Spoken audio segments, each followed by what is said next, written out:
Mas geralmente o que nós chamamos tradicionalmente de novíssimos, hoje, né, recebe o nome de escatologia. Se a gente pegar qualquer como se diz, um currículo de uma faculdade, né? A lista de matérias, de disciplinas de um curso teológico, vocês vão ver lá assim, escatologia, né? É o tratado sobre os novíssimos.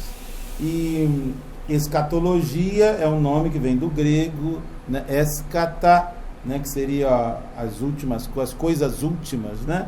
Que vão acontecer por último, logos, palavra, discurso, estudo, né? Então, o estudo das últimas coisas que vão acontecer.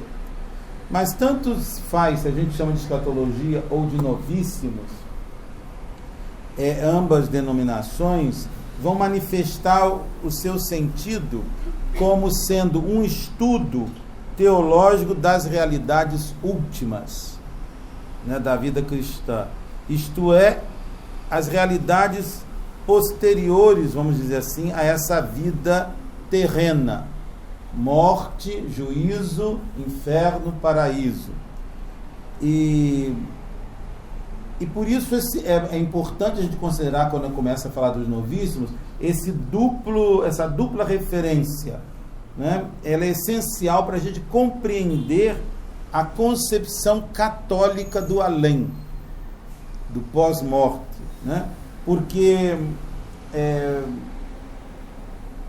a igreja e os padres da igreja, os teólogos, os doutores, os santos, né, recolhendo na sua tradição os dados da revelação, a igreja na sua doutrina distingue duas fases diversas, né, no além, no pós-mortem, que além de uma escatologia, vamos dizer assim, uma escatologia final, a consideração do final, posterior à conclusão, vamos dizer assim, da história, a igreja, na sua doutrina, afirma a existência de uma escatologia que se estende a cada um de nós, a cada ser humano, a cada homem, desde sua morte até o fim dos tempos, quer dizer, até a ressurreição dos mortos, e que nós conhecemos com o nome, damos essa denominação de escatologia intermediária.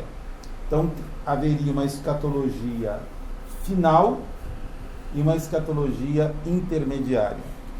Nós vamos abordar, então, aqui os novíssimos, com algumas considerações assim de ordem doutrinal. Não vou esgotar tema nenhum, nem tenho essa pretensão, não é o lugar para isso aqui. Mas vamos fazer algumas observações de ordem doutrinal sobre cada uma desses novíssimos e, em seguida, vamos fazer algumas considerações ou notas, vamos chamar assim, espirituais, né, sobre a nossa atitude frente a essa verdade ou essa realidade da nossa fé. Né? Isso acho que pode nos ajudar aqui. Nós estamos começando o mês de novembro, o mês da festa de todos os santos, de finados. Então é um mês propício para nós refletirmos sobre isso. Nós vemos agora a nossa sociedade sendo invadida por crenças que não são nem cristãs, né? Pelo Halloween, essas coisas de bruxas, né? Outras coisas. Então é muito oportuno que a gente conheça mais a fundo a doutrina cristã a respeito dos novíssimos. E então vamos considerar em primeiro lugar a morte. A morte põe termo à vida do homem, enquanto um tempo aberto à aceitação ou à rejeição da graça divina que se manifestou com Jesus Cristo. Então, ao morrer, cada um de nós recebe na sua alma imortal a retribuição eterna, num juízo particular que põe a sua vida, né, que põe a nossa vida em referência a Cristo, quer através de uma purificação, quer para entrar imediatamente na felicidade do céu, quer para se condenar imediatamente para sempre. Então, após a morte, né, a morte termina essa vida terrena e nos coloca, né, nessa tríplice, vamos dizer assim, encruzilhada aí, né? Ou o purgatório, ou o céu, ou o inferno. E é nesse sentido, então, que São João da Cruz essa frase dele é conhecida, né? Vai dizer, né, fala do juízo particular de cada um, dizendo que ao entardecer dessa vida, examinar-te-ão no amor. Nós seremos examinados pelo amor. Então, primeira realidade doutrinal assim, é de fé que a morte na ordem atual de salvação, ela é consequência do pecado, né? Em seu decreto sobre o pecado original, o Concílio de Trento vai nos ensinar que Adão, por ter transgredido o preceito de Deus, atraiu sobre si o castigo da morte com que Deus o tinha ameaçado e transmitiu esse castigo a todo o gênero humano.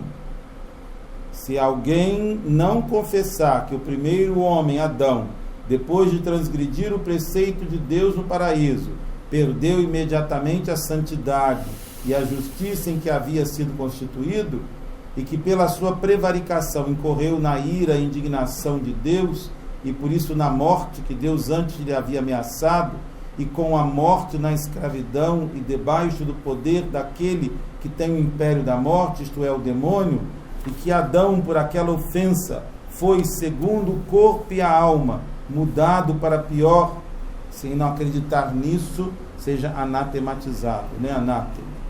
Se alguém afirmar que o pecado de Adão prejudicou só a ele e não a sua descendência, e que a santidade e justiça recebidas de Deus e por ele perdidas, as perdeu só para si e não para nós, né?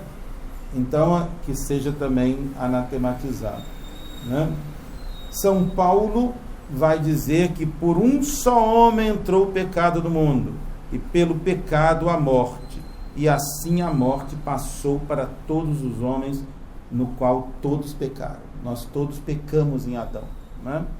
Então perdemos o pecado original no batismo, mas não temos as consequências na nossa natureza humana decaída, que é a concupiscência, que não é um pecado, mas é essa inclinação que nós temos para o pecado.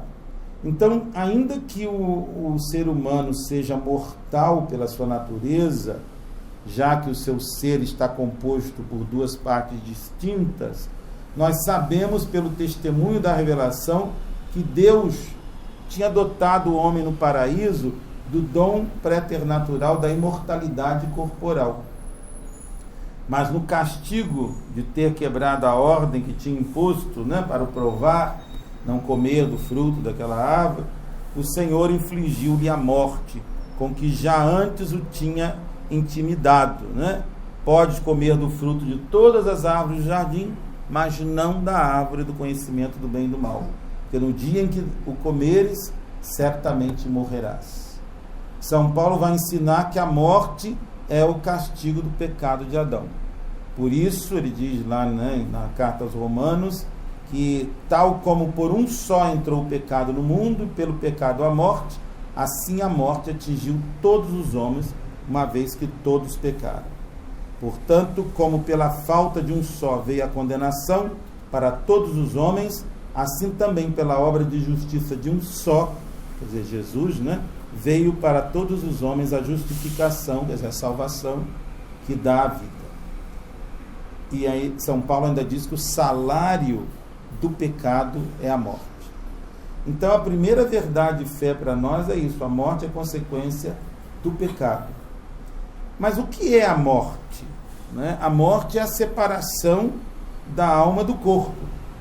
O corpo é entregue à terra e aí se desfaz, regressa ao pó, né? Da onde saiu, como diz o livro do Gênesis, no capítulo 3, 19. Mas a nossa alma não se desfaz, ela é imortal. Imediatamente depois da morte, a nossa alma comparecerá perante o Deus vivo, Criador dessa mesma alma, né? Criador de tudo que existe, e vai ser julgada. Na carta aos Hebreus, no capítulo 9, versículo 27, se diz: está determinado que os homens morram uma só vez, e depois disso será o juízo. Depois da morte, o juízo. Então, pertence ao depósito da nossa fé cristã, católica, que a alma é a forma substancial do corpo. Portanto, na morte rompe-se essa união substancial existente entre alma e corpo. O corpo, portanto, sem o seu princípio vital, do qual depende intrinsecamente, fica sem vida e converte-se automaticamente em cadáver. A Sagrada Escritura, no livro de Eclesiastes, vai dizer, né? Lembra-te do teu Criador nos dias da mocidade, antes que venham os dias da desgraça, antes que o fio de prata se rompa e o copo de ouro se parta, antes que o jarro se quebre na fonte, a roldana rebente no poço, antes que o pó volte à terra de onde veio e o espírito volte a Deus que o concebeu. Então, é de fé que com a morte cessa para nós, com essa separação do corpo e da alma, cessa para nós o tempo de merecer ou desmerecer, a possibilidade de converter-se. E isso é muito importante da gente considerar. Essa doutrina da igreja, ela elimina várias teses que às vezes estão voltando por aí, sobretudo a transmigração das almas, a reencarnação, né? Muito difundida mesmo, às vezes, infelizmente, entre pessoas que se dizem cristãs, que é tudo contrário à ressurreição da carne, né? A encarnação, mas tem gente que acha que pode ser cristã e acreditar na reencarnação. E, portanto, o tempo de merecer é este da nossa vida temporal, da nossa vida terrena. Depois da morte nós não temos como nem merecer, nem como pecar, nem como, né, merecer ter algum mérito, adquirir algum mérito. Se alguém disser ou sentir que o suplício dos demônios e dos homens é temporal, como dizia, por exemplo, a doutrina origenista, né, e que terá fim algum dia, portanto, os origenistas acreditavam que até o demônio ia se salvar, porque tudo ia recomeçar, não? Então, vai contra essa doutrina da nossa fé, de que o tempo de merecer é aqui, depois da morte não tem como, né? A pessoa, não sei quem foi que me falou hoje, né, que estava falando alguma coisa que depois do inferno, né, que a pessoa tinha ficado livre do inferno. Eu falei, não, impossível isso, né? Se está no inferno não tem como merecer alguma coisa, não tem como sair, né, do inferno. Então, essa doutrina de que até o demônio se salvaria, todos os homens vão se salvar, tudo vai retornar, tudo vai voltar ao início, tudo vai recomeçar, isso vai contra a nossa fé. A doutrina da reencarnação, da transmigração das almas, a mesma coisa, vai contra essa fé nossa na doutrina da igreja que ensina que a morte coloca fim a esse tempo de merecimentos. A doutrina fundamental da Sagrada Escritura nos ensina que a retribuição que se recebe na vida futura vai depender, portanto, dos nossos merecimentos ou desmerecimentos, né, se podemos falar assim, que nós adquirimos durante a nossa vida terrena. Não tem como se arrepender depois da morte. Segundo o Evangelho de São Mateus, no capítulo 25, né, o soberano juiz, né, que aparece ali, faz depender a sua sentença do cumprimento ou da omissão das boas obras na terra. Eu tive fome, você me deu de comer, eu estava preso, você me visitou, eu estava enfermo, você me visitou, cuidou de mim, né? Então, é o que eu fiz aqui, e não o que eu faço depois. Não, não tem como fazer ou não fazer, né? O rico Epulão, naquele rico avarento, e o pobre Lázaro, Então, uma vez estava dando aula, nós lemos isso com as crianças, o menino pensou que Epulão fosse o nome do rico, né? Aí ele falou, não, é porque Epulão, eu falei, Epulão, né? O rico avarento, né? O rico avarento e o pobre Lázaro, acredito que todo mundo conhece essa parábola, né? Mas nessa parábola, depois que os dois morrem, eles se veem, né, na parábola, né, se veem separados por um abismo que é insuperável, que um não pode passar para o lado do outro, para onde o outro está. Então, o tempo que se vive sobre a terra é o tempo de nós trabalharmos, é o tempo de, né, porque é o dia, vamos dizer assim, porque com a morte vem a noite, onde ninguém pode mais trabalhar. É o que o São João fala no capítulo 9. São Paulo vai ensinar que, porquanto todos nós teremos que comparecer manifestamente perante o tribunal de Cristo, a fim de que cada um receba a retribuição do que tiver feito durante a sua vida no corpo, seja para o bem, seja para o mal. Né? E na carta aos Gálatas, no capítulo 6, né?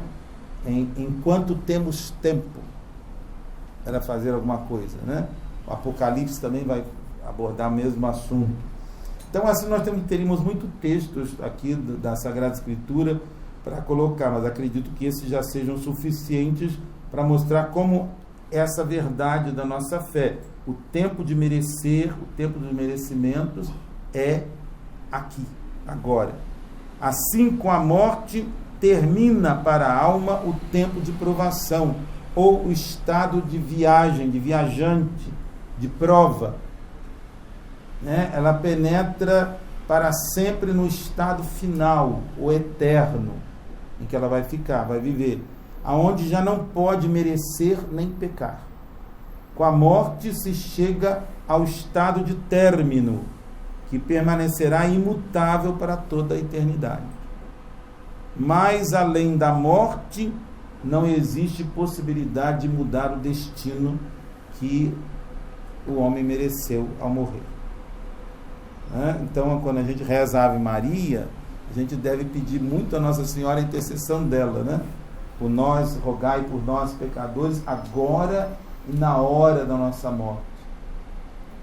Existem muitas narrativas de mortes de santos que no último momento a pessoa é atacada sofre tentações terríveis, não? É a última investida do mal para retirar a alma daquele santo das mãos de Deus, do céu, né? De merecer o céu. Então, no último momento, né?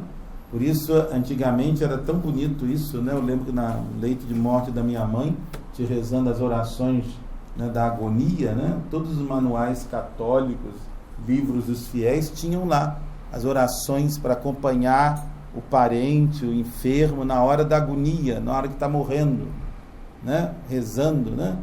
Então, e isso é uma coisa que a gente deveria recuperar isso. Hoje, infelizmente, quantas pessoas morrem solitárias dentro de uma UTI, não?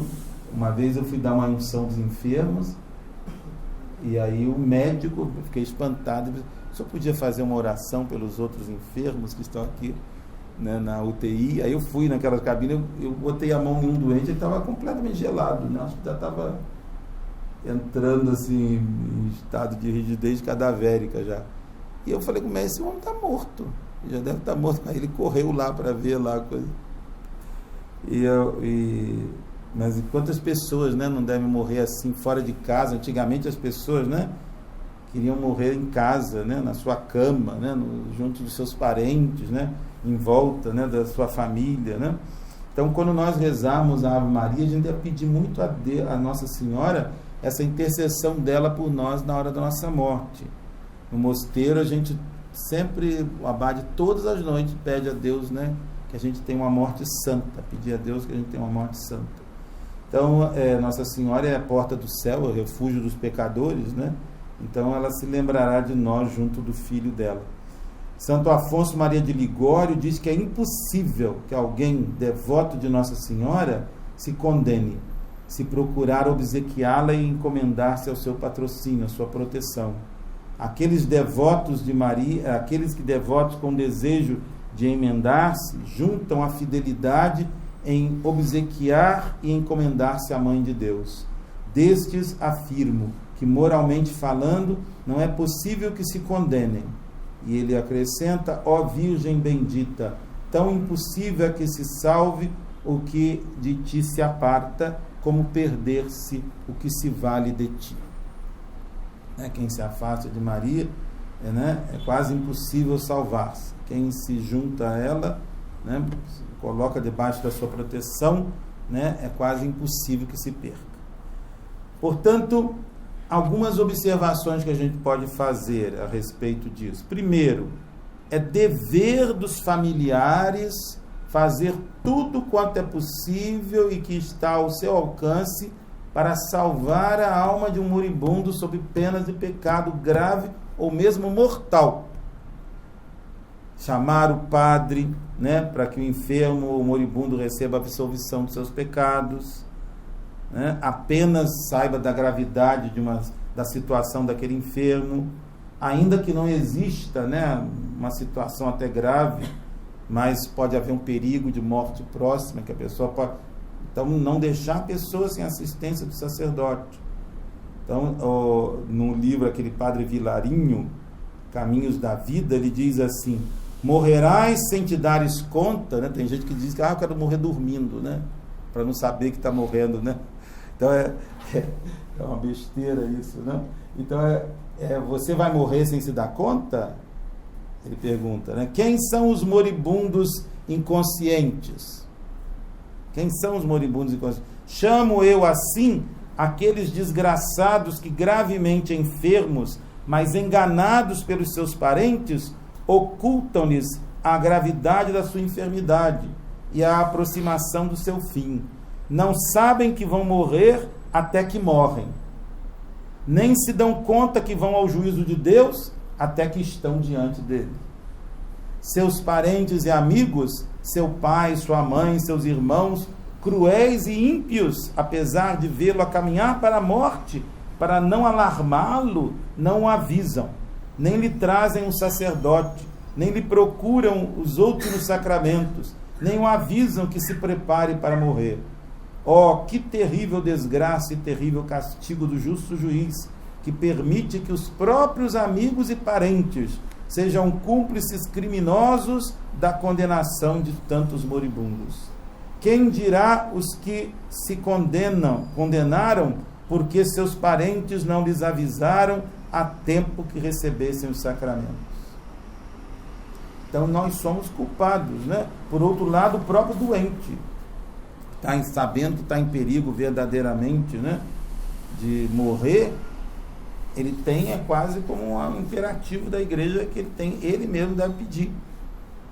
Eu uma vez fui chamado aqui em Copacabana para dar uma unção de noite, assim, e era um senhor, e ele falou com a filha dele assim: vai chamar o padre, eu vou morrer. Eu falei: que vai morrer nada, papai, que besteira é essa, que coisa, vai chamar o padre, só o cachorro morre sem padre. Ele falou: só um cão morre sem um padre.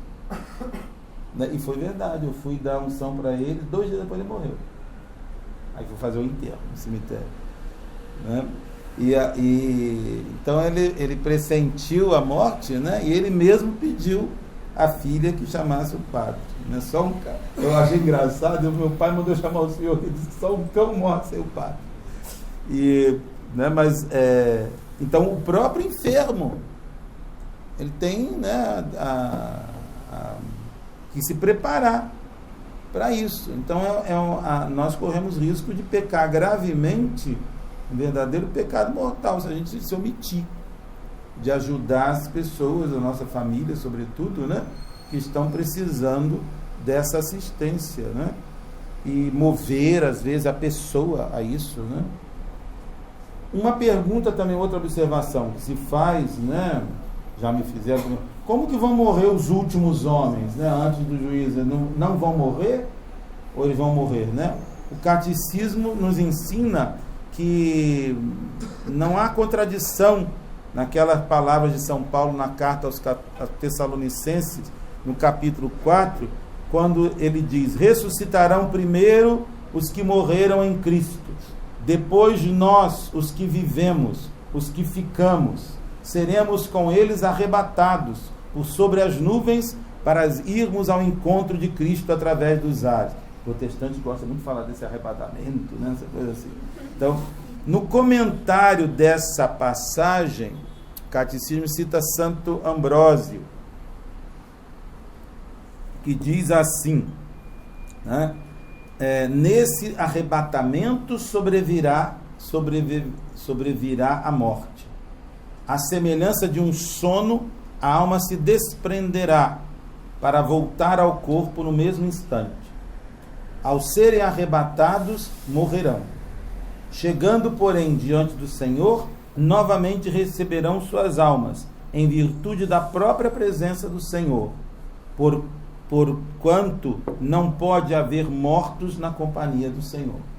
Porque diante de Deus não pode haver mortos. Esta interpretação, né, de que no próprio arrebatamento haverá a morte e a ressurreição, tem por si também a autoridade de Santo Agostinho, que na Cidade de Deus vai fazer menção disso. A igreja, então, acolhendo nessa doutrina sobre a morte, uma tradição que começou dentro dos mosteiros beneditinos, vai dedicar o dia 2 de novembro à memória dos fiéis defuntos, depois de ter celebrado no dia 1º a felicidade, né, os justos do céu, no dia 1º, o dia de todos os santos, celebra dia 2 todos os mortos. Então a igreja dedica um dia à oração, ao sufrágio pelos fiéis que adormeceram na esperança da ressurreição. Eu lembro que no dia 2 de novembro nós podemos lucrar indulgência pelos mortos. Podemos fazer obras indulgenciadas pelos mortos. Tudo nesse dia deve nos convidar a refletir sobre esse tema austero, mas salutar da morte, né? Deus não criou a morte e não se delicia com a ruína dos vivos, vai dizer o livro da sabedoria. Ele de fato criou tudo para a existência, e as criaturas do mundo devem cooperar para a salvação. Nelas nenhum princípio é funesto, e a morte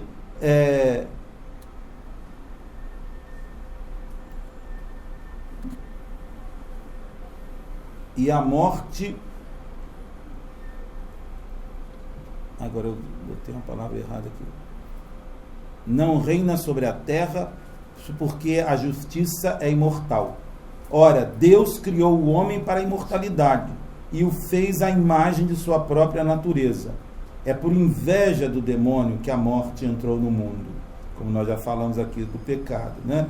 Então essa palavra, numa reflexão que nós possamos fazer sobre a morte, nos dá chave para entender por que a morte suscita em nós tanta repulsa. O motivo é porque a morte não é natural. Não é natural a morte. Assim como a experimentamos na presente ordem das coisas, né? É algo de estranho à nossa natureza. É fruto da inveja do diabo. Por isto, nós lutamos contra a morte com todas as nossas forças, né? Esta irreprimível recusa à morte em nós é a melhor prova de que nós não fomos feitos para ela e que não pode ser ela que vai ter a última palavra para nós. Nossa própria repulsa, nossa luta contra a morte, o querer viver, essa ânsia que nós temos de vida, de nos defendermos, né? Então isso mesmo assegura o próprio livro da sabedoria. As almas dos justos estão nas mãos de Deus, e nenhum tormento os tocará. Aos olhos dos insensatos parecem mortos. Seu desenlace nesse mundo é julgado como uma desgraça, sua morte como uma destruição, mas na verdade eles estão na paz. Se aos olhos dos homens suportaram, né, uma correção, a esperança deles é cheia de imortalidade. Portanto, a meditação nossa sobre a morte, sobretudo um dia de finados, que está aí na próxima semana, né, é uma ocasião para uma reflexão, eu diria assim, existencial sobre a morte, não só sobre os dados da fé, como nós falamos aqui. Se não temos coragem de encarar essa realidade, como que nós faremos, né? Porque a morte é a certeza que nós temos, a única certeza que nós temos no nosso futuro.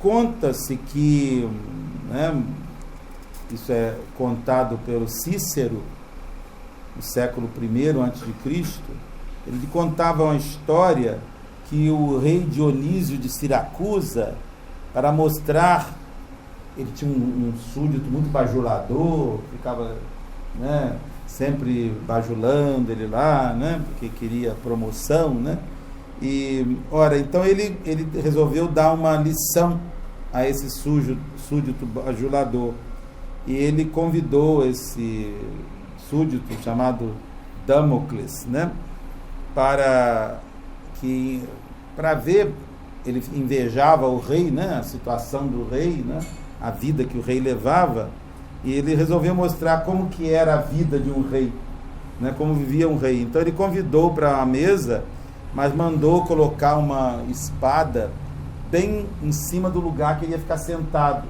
presa por um fio assim, né, um fiapo de coisa assim, quer dizer, a espada poderia cair a qualquer momento e matar o convidado, não?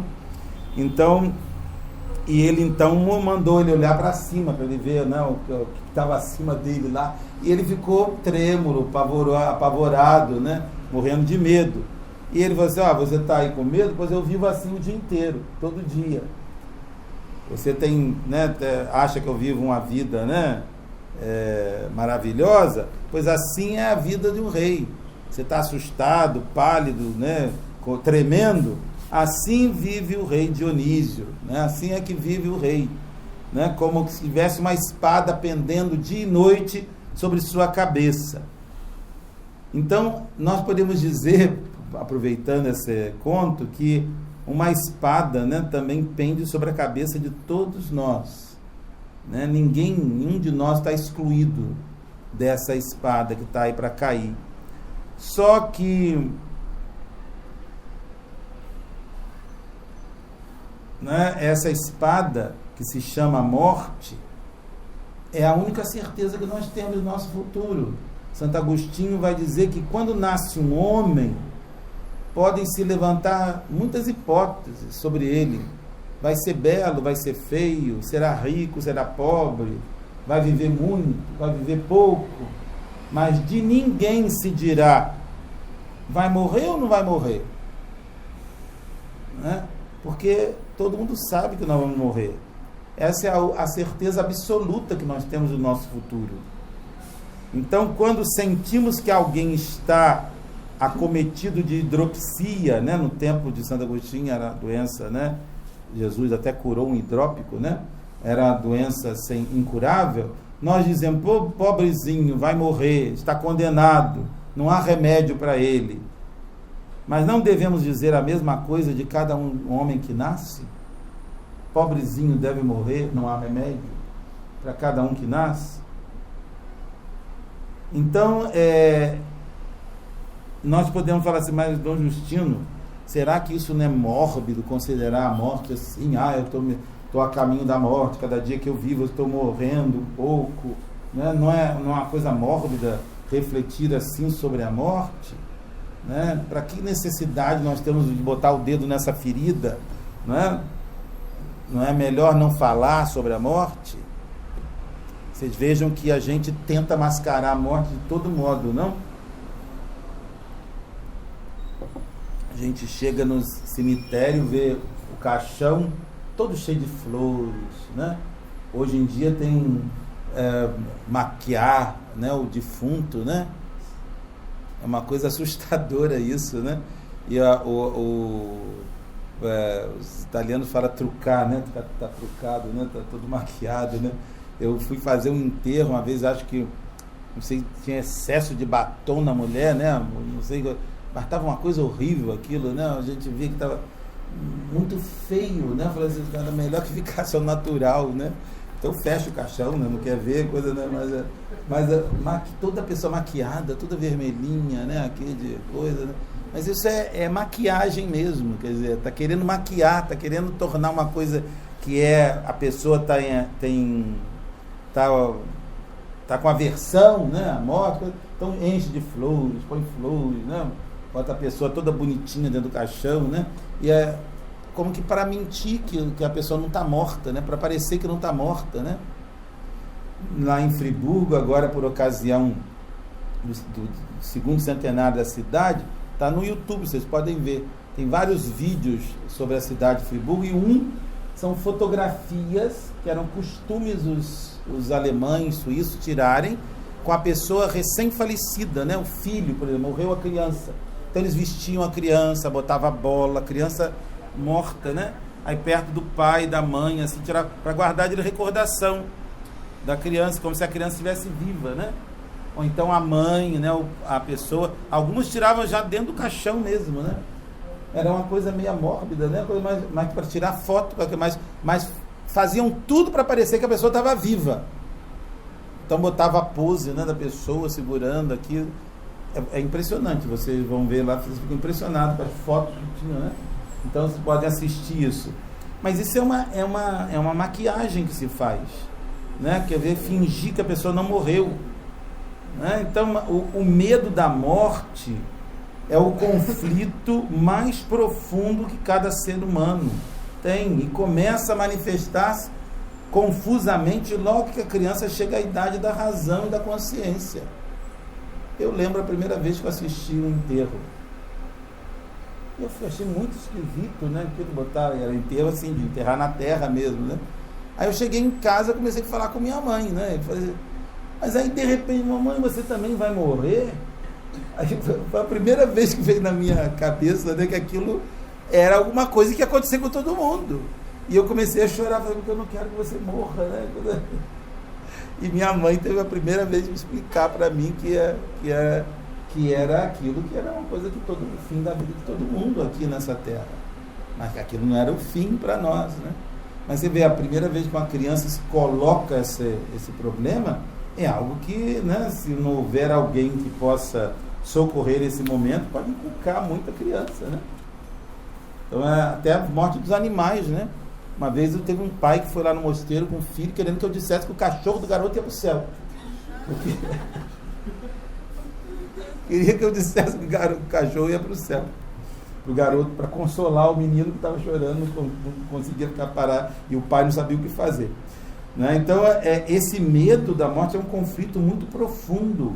A angústia da morte, vai dizer um grande psicólogo, né, que é um verme no centro de cada pensamento. É um verme dentro de nós. E é muito expressivo isso, né? É a expressão imediata do mais forte instinto humano nosso. Um instinto de autoconservação. Nós não queremos morrer, né? Mais forte que qualquer outro, né? É esse instinto desse conflito da morte em nós. Se pudéssemos ouvir o grito que sai da humanidade inteira, nós escutaríamos um urro tremendo, né? Eu não quero morrer. Não quero morrer. Então, deste modo, por que a igreja nos convida a pensar na morte? Se essa já está tão presente em nós assim. E é muito simples a resposta disso, porque nós, né, escolhemos remover esse pensamento da morte da nossa vida, de fazer de conta que a morte não existe, ou que existe só para os outros, não para nós, não é? Então planejamos, corremos, nos exasperamos por causa de coisas tão pequenas, né? Como se num certo momento nós não devêssemos largar tudo. Às vezes eu nessas reportagens de corrupção que a gente vê aí, estava vendo um dia a soma astronômica, né, de dinheiro que um desses corruptos tinha, né? E eu falei assim, meu Deus, mas o que essa pessoa vai fazer com esse dinheiro, né? Nem que ela fique rodando o mundo inteiro, gastando dinheiro, acendendo cigarro com nota de né? Ela não consegue gastar o dinheiro todo que ela tem.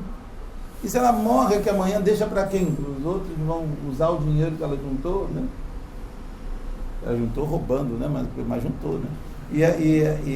Mas quer dizer, a ambição da pessoa, né? Por ter poder, né? Por ter dinheiro, não? Aquela, quando abriram o palácio daquele Imelda Marcos, né? Não sei se vocês lembram, talvez não mais velhos aqui lembram, né? Ela tinha não sei quantos CDBs desses só de sapato, né? Nem que ela trocasse de sapato 4, 5 pares todo dia, ela não conseguiria usar. Então a gente vê o apego, né, aos bens que as pessoas têm, são coisas que assustam a gente, porque, né, as pessoas às vezes morrem por isso, né? No pós-guerra, conta-se que na Itália foi idealizado um bairro, e aí os engenheiros, arquitetos resolveram que não teria igreja, porque não podia ter o som de sino naquele bairro, para avisar ninguém, que, né, na Itália, em algumas cidades, aqui em Minas também, né, fiquei muito impressionado com isso. Quando morre alguém, eu estava na cidade de Minas, começou a tocar o sino, aí o pessoal, olha, morreu alguém, e a rádio imediatamente estava dando, não, o pessoal, todo mundo ligando na rádio para saber quem tinha morrido, porque o sino da igreja avisa, né, que morreu alguém. No mosteiro nosso também é um costume assim, quando morre um monge, começa a tocar o Cristo Rei. Todos os mosteiros é assim, tem um sino que toca, o pessoal já sabe. Então até lá no colégio, quem que morreu no mosteiro? O pessoal já sabe, né? Então, quando vai ter um concerto de sino, tem que botar aviso nos quadros mosteiros. Hoje vai ter concerto do Cristo Rei. O Cristo Rei vai tocar fora de órgão, porque senão o pessoal pensa que morreu alguém, né? Na hora que o sino começar a tocar. Mas nessa cidade, nesse bairro de luxo residencial, não ia ter torre de igreja para ter sino, não podia ter sino, para que o sino não deixasse no ar um ambiente, né, de morte, morreu alguém, né, o sino está tocando, né? Então vejam que é essa necessidade que as pessoas têm de tirar qualquer simbolismo, qualquer sinal da morte, né? Eles tinham deixado não deveria existir, né, uma igreja naquele lugar, uma torre com sino, e o motivo era que o toque dos sinos que avisava a morte de alguém, os funerais, poderia perturbar a tranquilidade, né, dos inquilinos. Então esse é o retrato do nosso hoje, do homem secularizado. Na realidade, né, este não é o único dos tantos modos com os quais se tenta exorcizar o medo da morte. As pessoas pensam que deixam de ter medo, mas se não se fala da morte, não se considera a morte.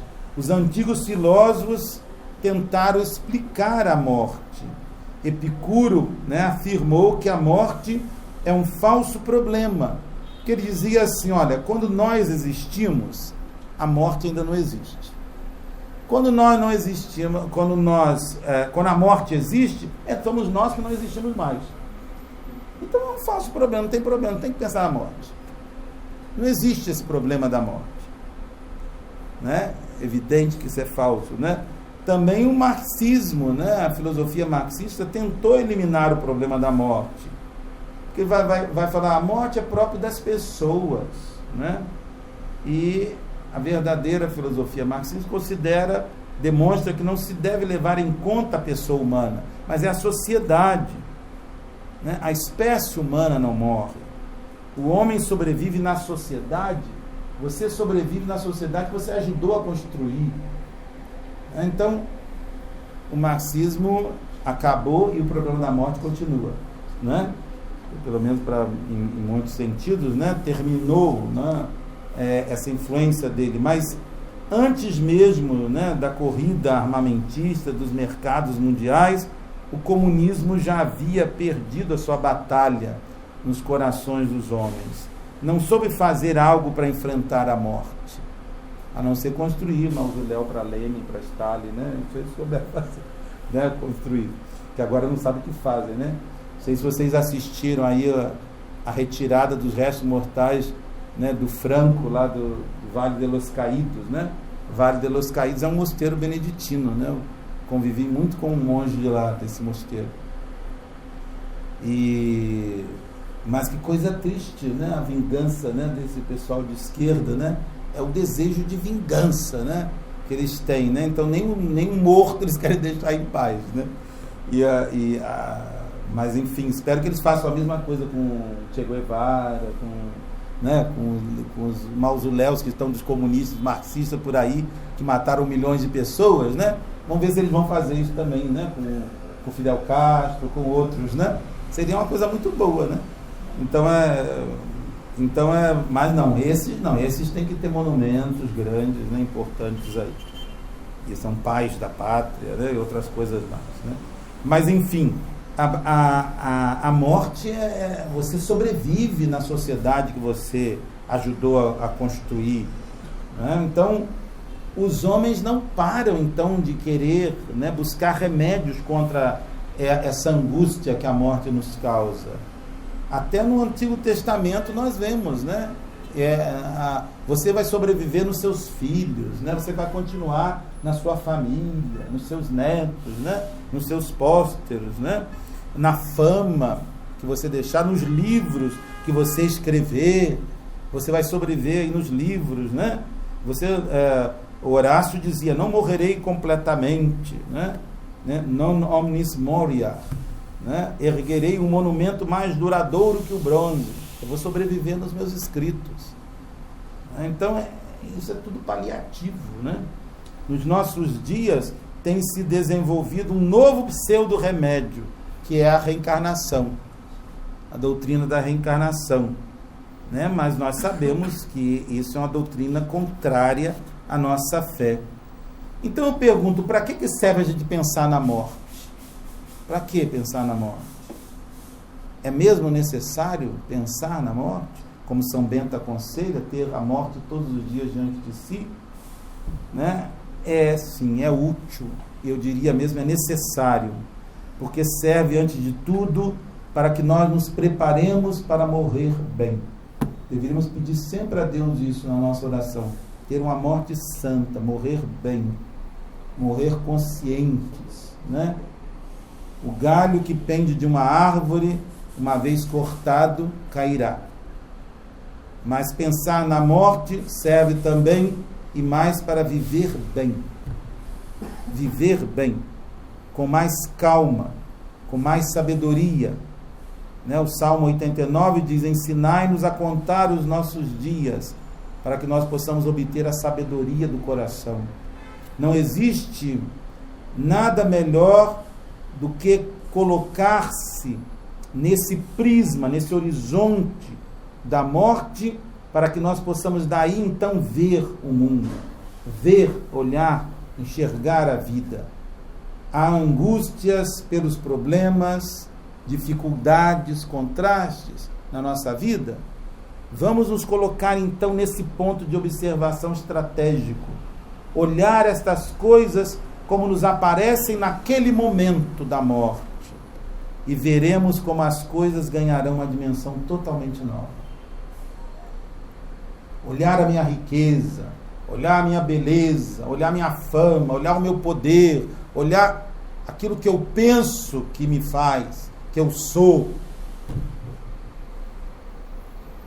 neste momento da morte. Que é isso aí? De que isso vai valer para mim? O que isso vai valer para mim? Não? Então, nos colocar nesse ponto de observação estratégico, nós vamos conseguir enxergar as coisas de outra maneira, em outra dimensão.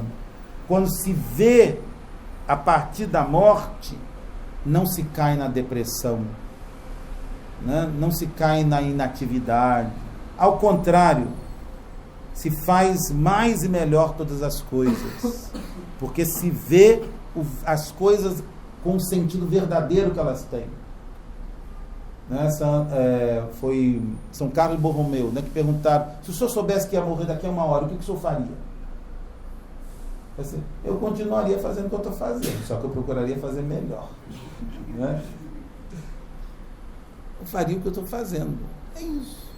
Não, de modo que existem 3 textos muito bonitos que poderiam servir para uma boa meditação para nós. Um é o livro da sabedoria, no capítulo 3, 1 a 9. Né?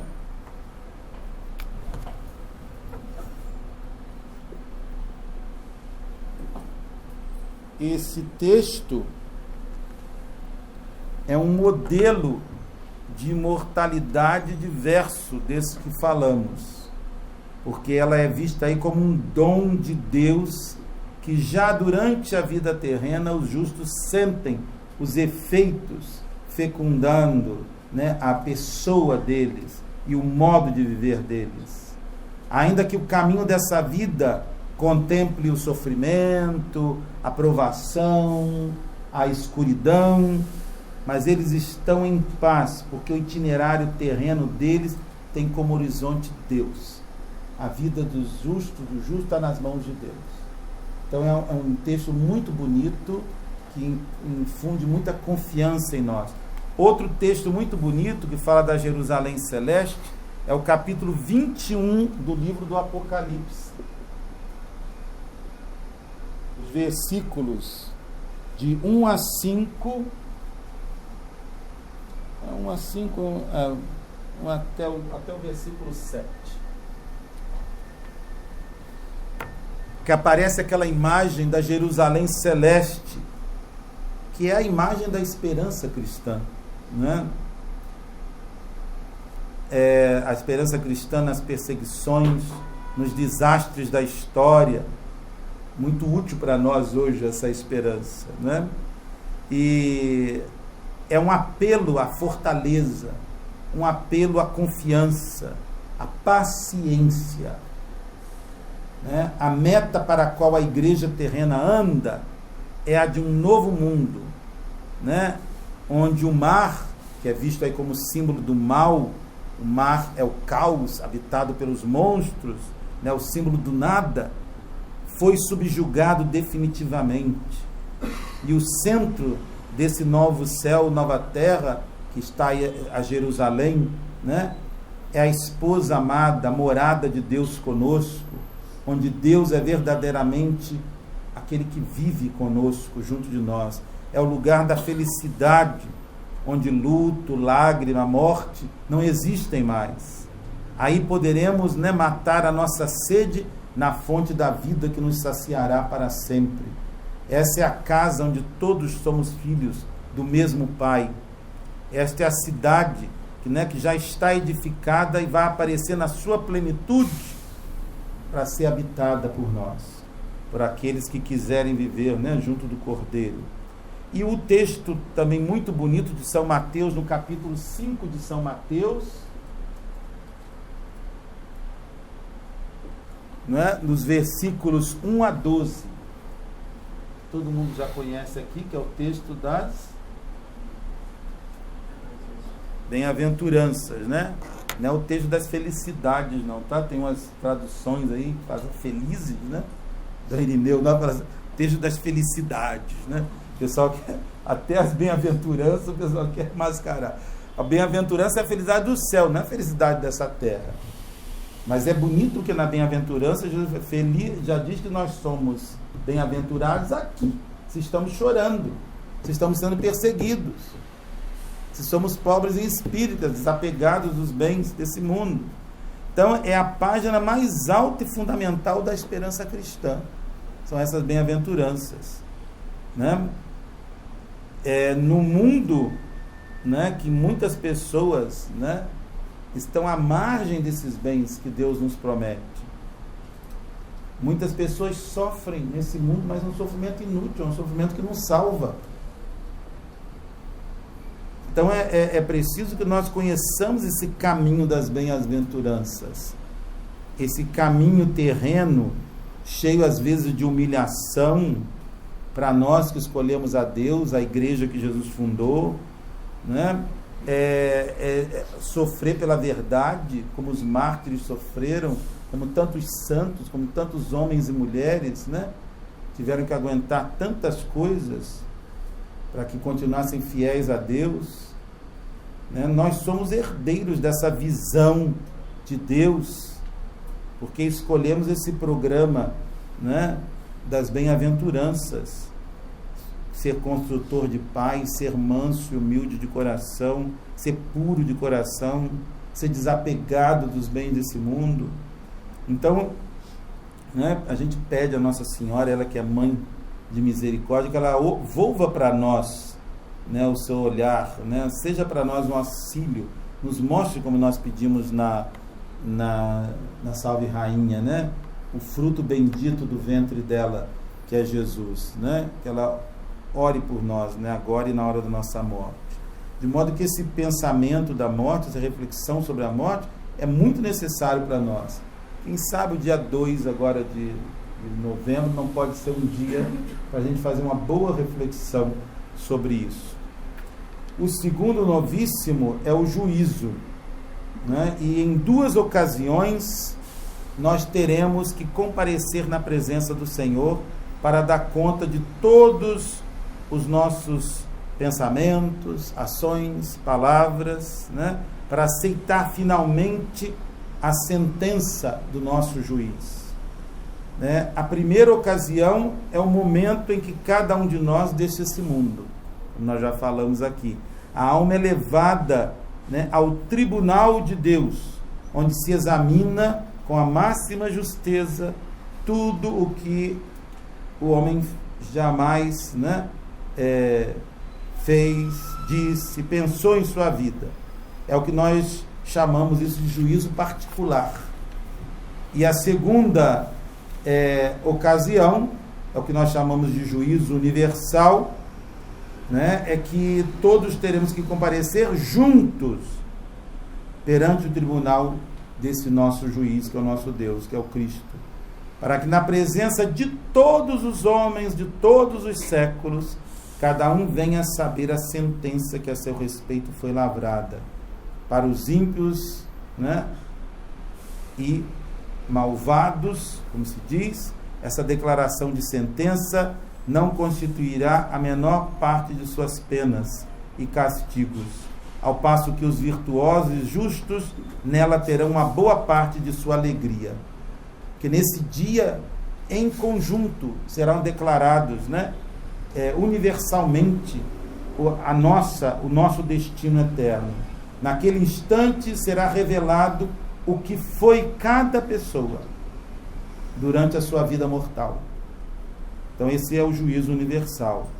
Então assim, imediatamente depois da morte, tem um juízo particular, no qual a justiça divina decide a nossa sorte eterna, e ao separar-se do corpo, a alma humana é imediatamente julgada por Deus.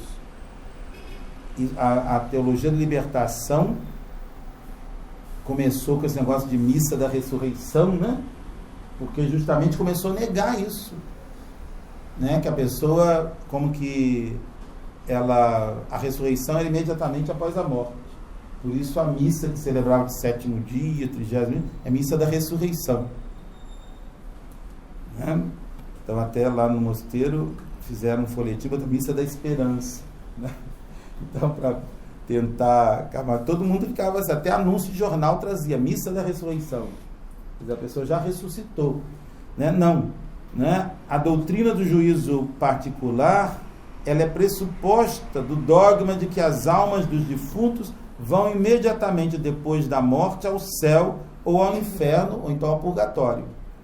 O próprio Catecismo Novo da Igreja, no número 1022, diz: cada homem recebe na sua alma imortal a retribuição eterna, logo depois da sua morte, num juízo particular, que põe a sua vida na referência de Cristo, quer através de uma purificação, quer para entrar imediatamente na felicidade do céu, quer para se condenar imediatamente para sempre.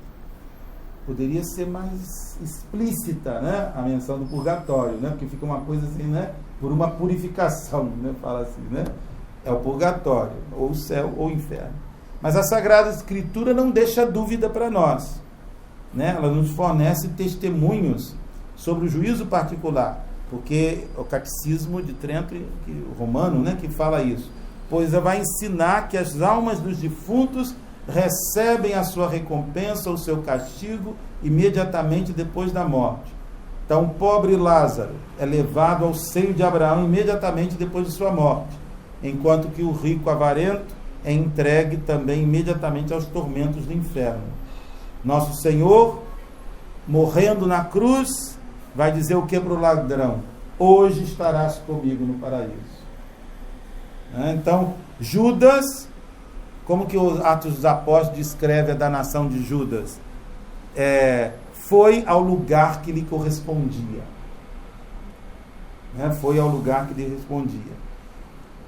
Por isso, o profeta Ezequiel vai dizer que, eu vos julgarei a cada um segundo a sua maneira de agir. E São Paulo, na carta aos Filipenses, ele vai dizer que ele desejava morrer para estar com Cristo. Ele não falaria isso se ele não soubesse que morrendo ele estaria junto de Deus.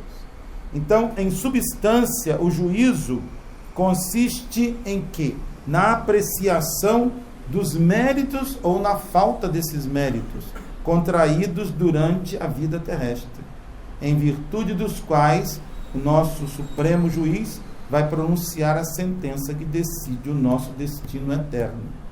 As almas não comparecem perante o juiz divino localmente, à maneira de um tribunal humano terrestre, mas intelectualmente, não para ser objeto de debates contraditórios, mas para receber uma sanção que corresponde às atitudes, à vida que ela levou nesse mundo.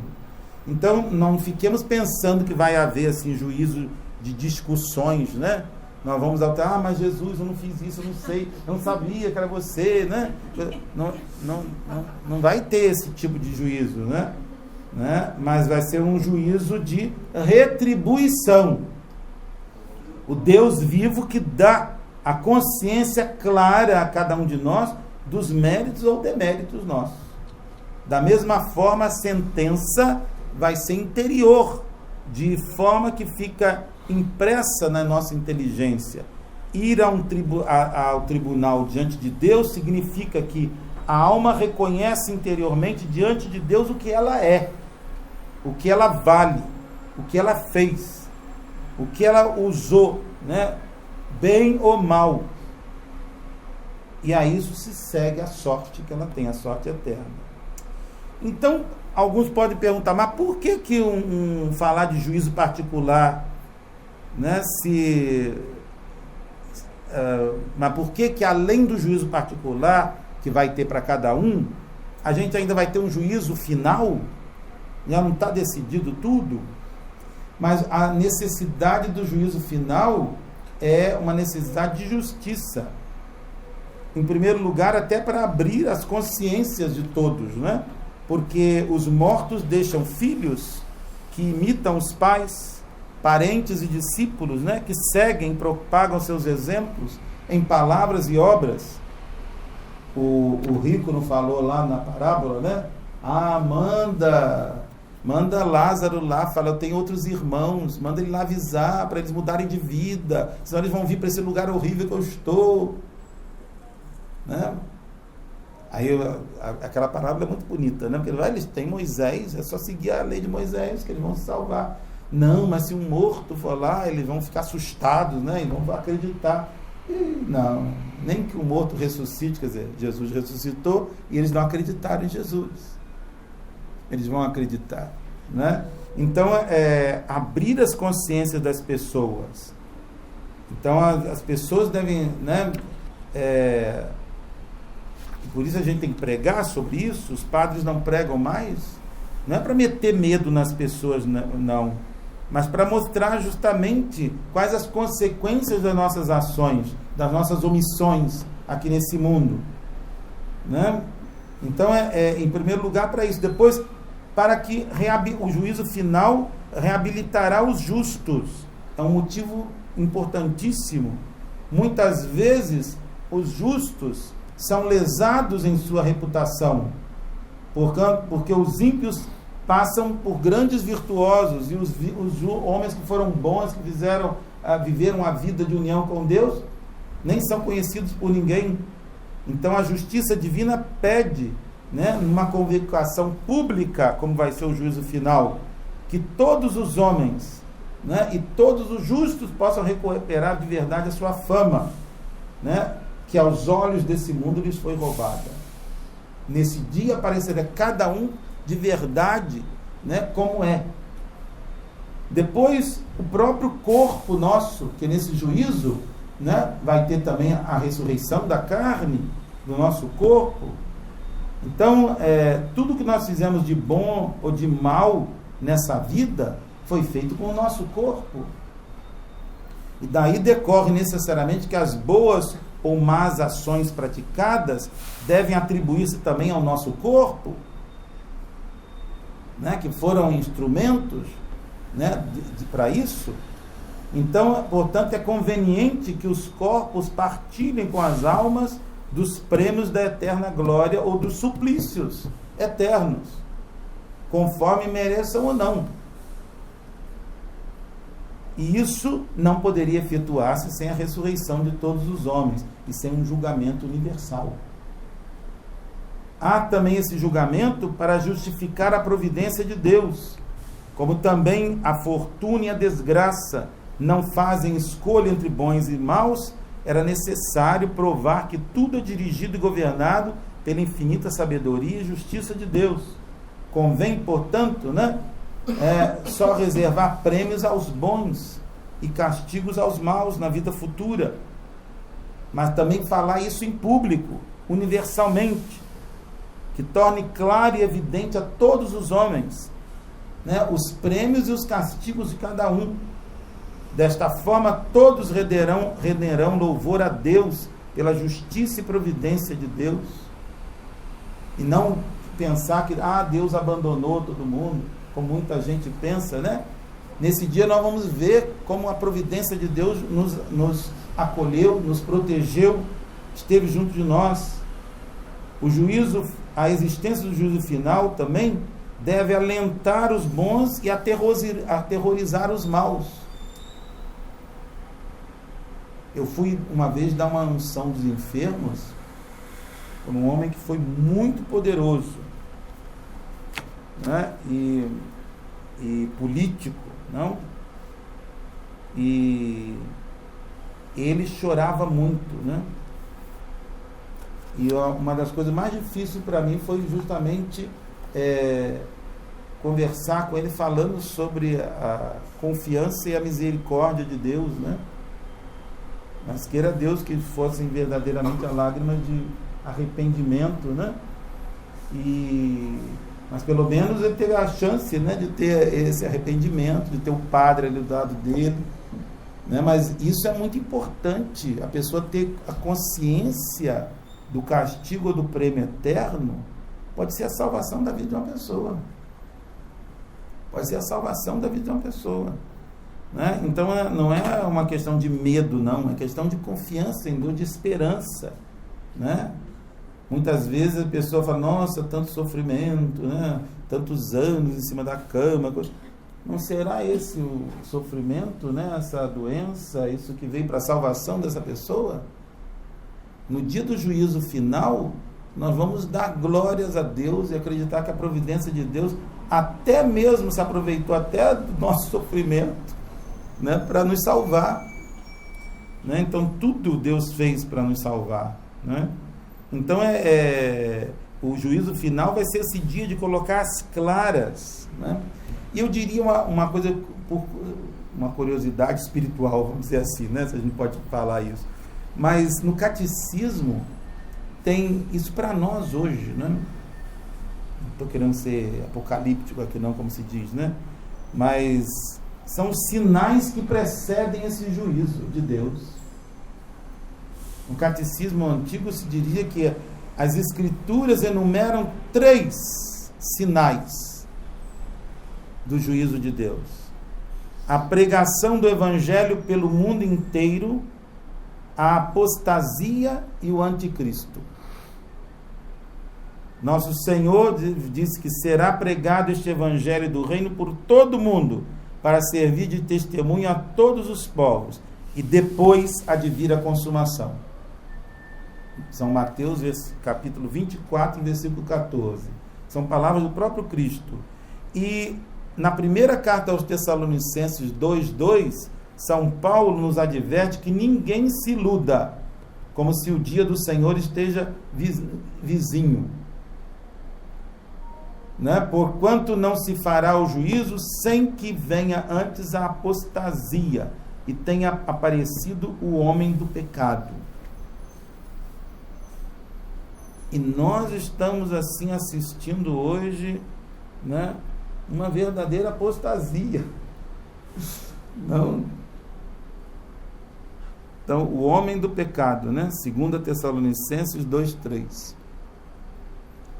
Então, nós temos que rezar e pedir a Deus, né, que Ele nos mostre de verdade o caminho para nós prepararmos de verdade a nossa vida para esse juízo particular e para que nós estejamos de pé diante do Filho do Homem. Né? Então, e, portanto, a conversão, talvez, de muitas pessoas dependa, né, da pregação, da leitura, da meditação, né, sobre a existência do juízo particular e do juízo universal. Eu concluiria nosso encontro aqui hoje, alertando para o tema o tempo do advento, que nós vamos começar dentro de algumas semanas. O tempo do advento, ele procura fazer uma meditação não só de preparação para o Natal, quer dizer, a primeira vinda de Jesus, mas também para a segunda vinda de Jesus, quando então ocorrerá, né, o juízo final. E então é muito interessante que a gente possa aproveitar o tempo do advento para essa reflexão. E Santo Agostinho, ele tem um texto muito bonito em que ele, de um sermão dele, que ele diz assim: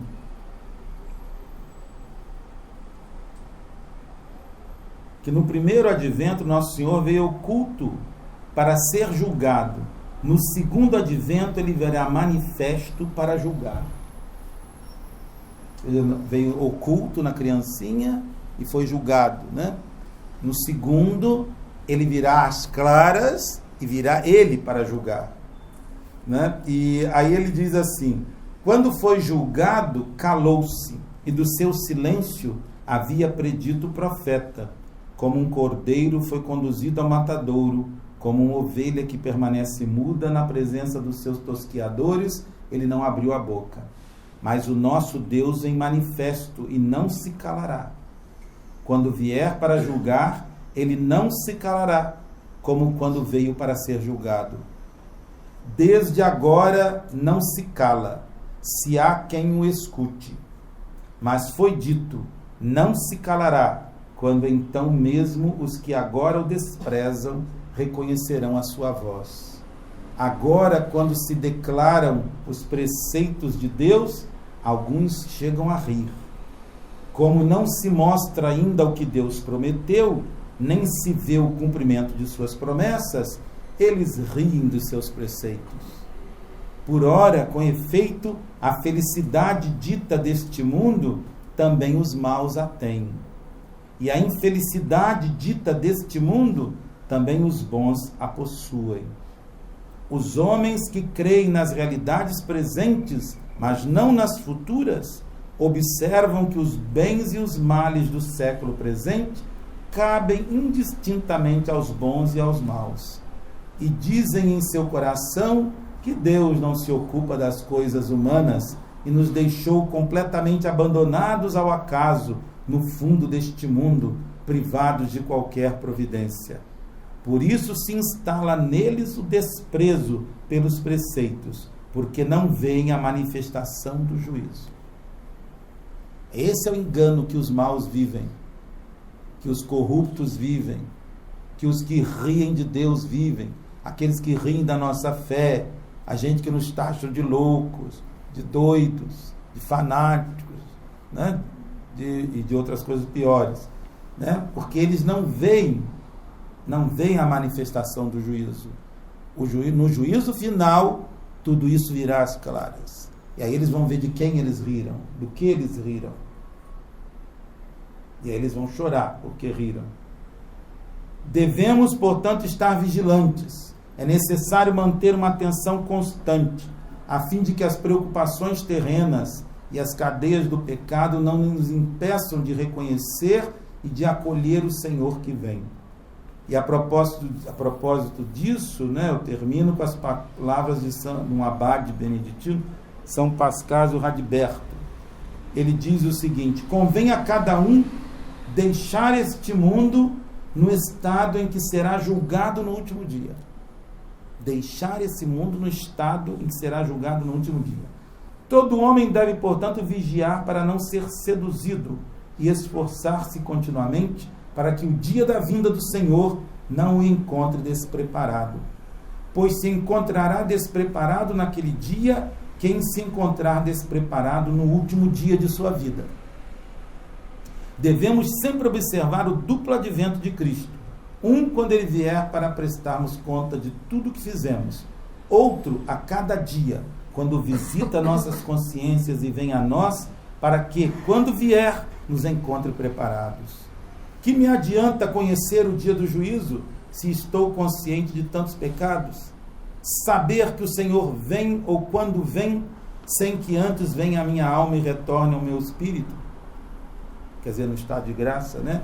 Sua vinda só será um bem para mim, se desde já Cristo viver em mim e eu viver em Cristo. E ele vem a mim como no segundo advento, quando renuncio ao mundo, e se de algum modo posso dizer, o mundo está crucificado para mim e eu para o mundo. É preciso ainda ter presente que o mundo necessita do nosso testemunho e que o reino começa na igreja aqui na terra, mas é uma realidade cuja plenitude só acontecerá no céu. Há um belo sermão de Santo Agostinho que pode ajudar-nos a compreender bem essa verdade negligenciada ou omitida, né? Porque muitos querem que o reino de Deus já se faça aqui na terra, né? Já seja aqui na terra, né? Na Amazônia, né? De preferência. Então, é ecologia integral, né? Então, é salvação integral, né? Não sei de integral de quê, né? Mas que Santo Agostinho diz, né? Para muitos que pensam que esse reino terrestre, né? É uma realidade, né? E que Jesus pregou isso, não. No sermão, Santo Agostinho está falando de Marta e Maria, as irmãs de Betânia, na casa, né, que recebeu Jesus como hóspede. E ele faz uma advertência muito bonita a nós. Em meio à multiplicidade das ocupações deste mundo, devemos aspirar a um único fim. Aspiramos porque estamos a caminho, e não em morada permanente. Ainda em viagem, e não na pátria definitiva. Ainda no tempo do desejo e não na posse plena. Mas devemos aspirar sem preguiça e sem desânimo, a fim de podermos um dia chegar ao fim. Que ninguém dentre vós ouse dizer: felizes os que mereceram receber o Cristo em sua casa. Não te entristeças, ele não te privou desta honra, pois afirmou: todas as vezes que fizestes isso a um dos menores de meus irmãos, foi a mim que o fizestes. E elogiando o serviço de Marta e o nosso, acrescenta: queres alimentar os corpos que são mortais, embora sejam de pessoas santas. Mas quando chegares a outra pátria, acaso encontrarás peregrinos para hospedar? Encontrarás um faminto para repartires com ele o pão? Um sedento para dares de beber? Um doente para visitar? Um desunido para reconciliar? Um morto para sepultar? Lá não haverá nada disso. Então o que haverá? Haverá o que Maria escolheu. Lá seremos alimentados, não alimentaremos. Lá se cumprirá com perfeição e em plenitude o que Maria escolheu aqui. Daquela mesa farta, ela recolhia as migalhas da palavra do Senhor. Queres realmente saber o que acontecerá lá? É o próprio Senhor quem diz a respeito de seus servos: em verdade eu vos digo, Ele mesmo vai fazê-los sentar-se à mesa e, passando, os servirá.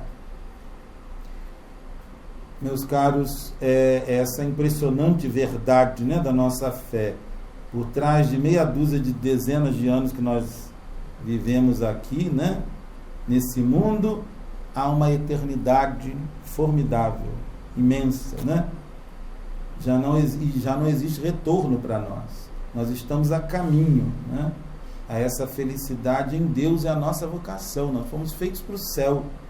Então, renunciar a isso é um crime que vai ser punido com a infelicidade eterna, porque é renunciar a Deus, ao amor infinito que nos é oferecido em Jesus crucificado. Deus não morreu numa cruz, no meio de tormentos inenarráveis, para a inteligência humana, para que o homem vivesse como um demônio, isto é, separado de Deus. Quem ama é grato, é agradecido. E quem ama a Deus sabe dizer obrigado, com a vida e com a inteligência. Se Deus nos pede que obedeçamos a sua lei para nos dar a vida eterna, por que não fazer isso? Né? Tem gente que prefere arriscar, né, a viver uma eternidade maldita, né? Para que tentar a Deus? Quem como Deus? Né? Ai, portanto, daqueles que resolvem enfrentar a Deus. Nós sabemos o que aconteceu com o demônio, né? Com Satanás. Acreditemos, né, ou não, nós estamos a caminho. E dentro, em breve, encontrar-nos-emos com aquele que nos moldou e criou a sua imagem e semelhança. Ai daqueles que nada fizeram com Deus em vida. O Deus que não quiseram conhecer em vida, dizia Santo Agostinho, né, não os reconhecerá na morte. E para eles será essa sentença: não vos conheço. Nosso auxílio está no nome do Senhor.